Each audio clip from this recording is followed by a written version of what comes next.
Still possible in the playoffs. Still possible in the playoffs. Right.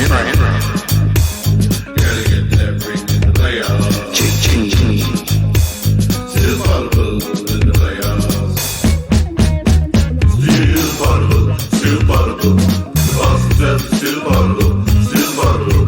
Banner 18. These are all dogs. Playoffs beats the heat, you gotta know. Let's go Celtics, let's go. You motherfucking Celtics, let's go.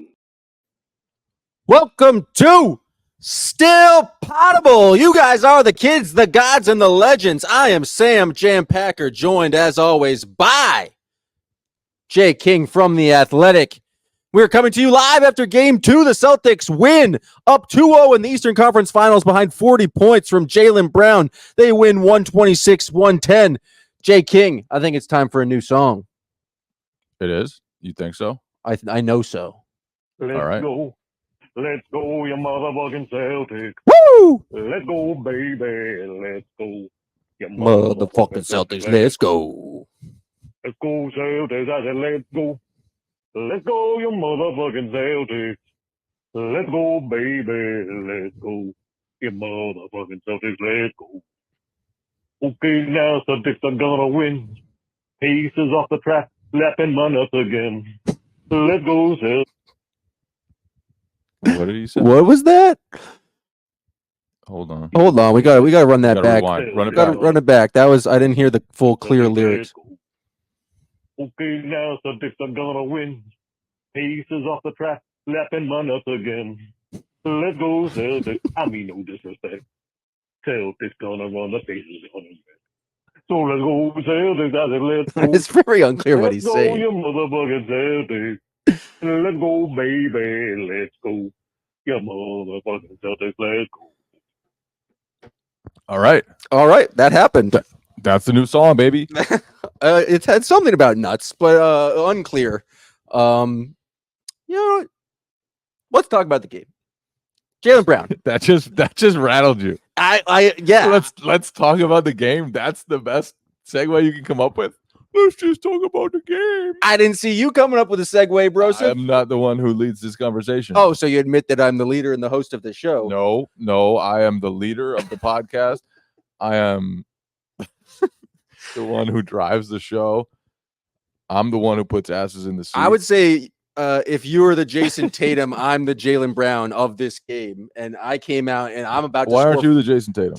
I'm about to score 40 points. I was just trying to compliment you saying you're first team All NBA, but no, I'm the guy who comes out and I'm fucking pissed off. And I don't give a fuck about what you say, even though it's very clear that I do give a fuck. It's kind of a mixed message situation like we got with Jaylen Brown. He came out tonight, dropped 40 points, and was fantastic. You want to know how he defined success tonight? By being the best goddamn player on the court. Just aggressive, so many points at the rim. Passed the ball extremely well. Was robbed of an assist. What was that? The NBA still has not corrected it. Completely robbed of an assist as the Celtics just thought played pretty solid basketball, especially in the second and third quarter. And eventually the Pacers just gave up with 9 minutes left in the fourth quarter. Pascal Siakam, who was having a pretty good game, goes to the bench. And then Doug McDermott's in the game all of a sudden. I didn't even know Doug McDermott still existed. I didn't even know. I mean, I was aware that he existed, but not in the NBA. And then all of a sudden, he's taking his first shot. That's wild. It's wild for the Pacers just have given up in the fourth quarter. That was a weird move. And obviously, Halliburton was out. They must have thought with Halliburton out, down 15 or 17, that they just had no shot and that they were not going to mount a comeback. They were right. It was a good assessment by Rick We Carlisle. don't know. That's a fair point. We didn't see what would happen if they put Siakam in the game. We didn't see what would happen if they didn't put McDermott in the game. He played the entire fourth quarter. Jarris Walker played the last 4:51. He came in when it was 16, I think.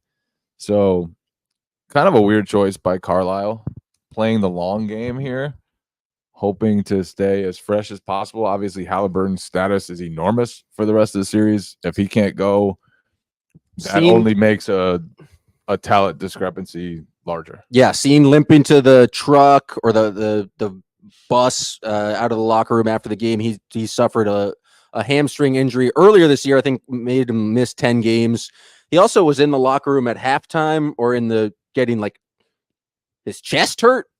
That's not. Yeah, somebody said he had a chest hurt, but the hamstring must have been bothering him too.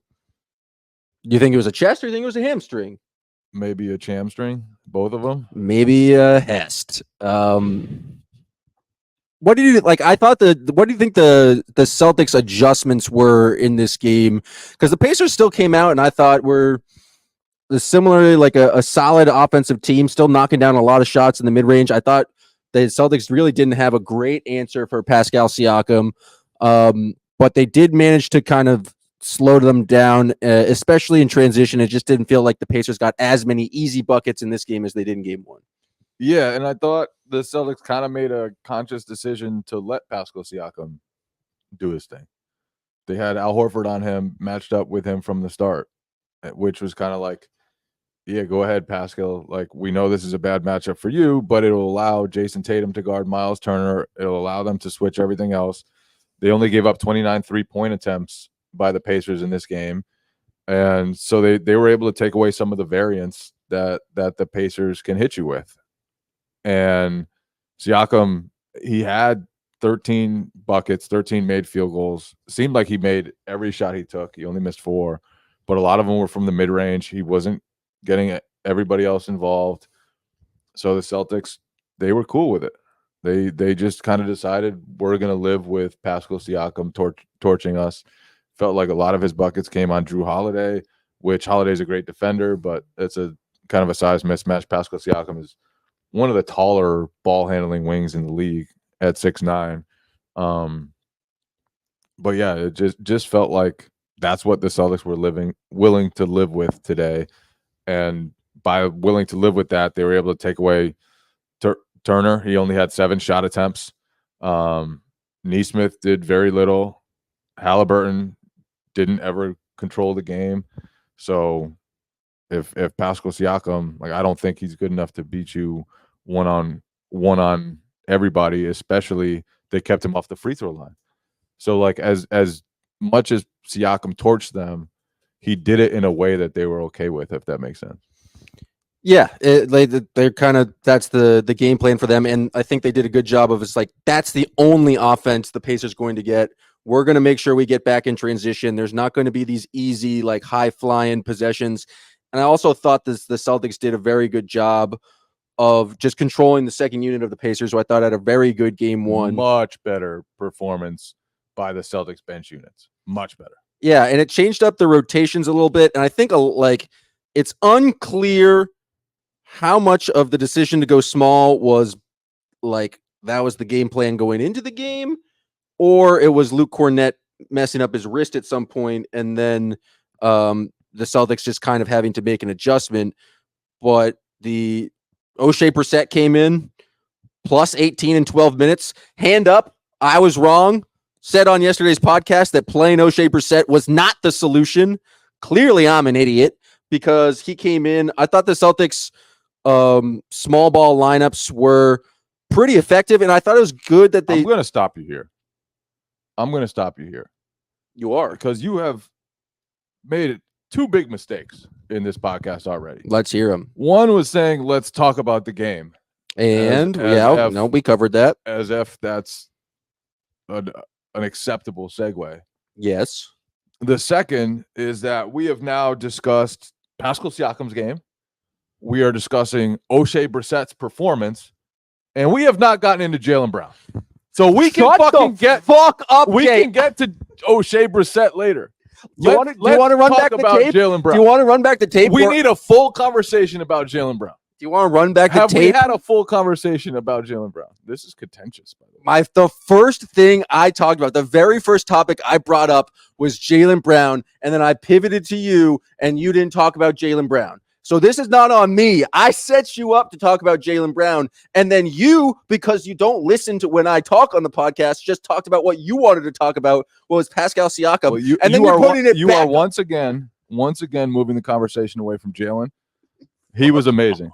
He was amazing. He was pretty good. I think I mentioned that in the intro multiple times. He was amazing. He just the way he controlled the game and was able to get what he wanted. They ran all the offense through him for most of the game.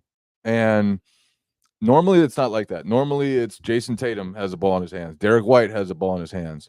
Jaylen has done more of it this year, but tonight was maybe the most they've ever run through him, at least in a playoff game. And I don't think he could have done that last year. I don't think he could have done it with the ball in his hands as often as he did, just getting to his spots regularly and just torturing the Pacers and controlling the Celtics offense and leading them into good positions time after time. Still Butterfield, Boston Celtics, still Butterfield.